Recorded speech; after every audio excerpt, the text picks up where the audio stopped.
اہم خبر شامل کرتے ہیں۔ جیکب آباد میں سابق وزیر اعظم محمد میاں سومرو کی ہمشیرہ ملیحہ سومرو پر قاتلانہ حملے کے نتیجے میں ان کا کوارڈینیٹر زخمی ہو گیا۔ ملیحہ سومرو کا کہنا ہے کہ ان پر حملہ ولی جھکرانی نے کرایا ہے۔ جیکب آباد کے علاقے پتھر موڑ کے مقام پر سابق نگران وزیر اعظم محمد میاں سومرو کی بہن ملیحہ سومرو پر مسلح ملزمان کی جانب سے حملہ کیا گیا۔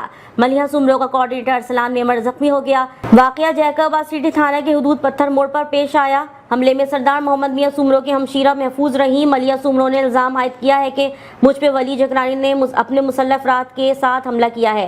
حملے میں میرا کوارڈینیٹر زخمی ہوا ہے اور میری گاڑی کے شیشے بھی توڑے گئے ہیں۔ اس کے ساتھ 2 باڈی گارڈز تھے، وہ آرمڈ تھے، بندوقوں کے ساتھ تھے، اور پہلے انہوں نے اس کو بولا نکلو، پھر اس کے ساری گاڑی کے میرے شیشے توڑے ہیں۔ میں ابھی پیچھے سے آ ہی رہی ہوں، پتھر موڑ آپ نے دیکھا ہوا ہے، جیسے ہی ہم نے دیکھا اس نے دیکھا یہ پیچھے سے آ رہے ہیں، فوراً گاڑیاں بیٹھ کے تو وہاں سے بھاگ گیا۔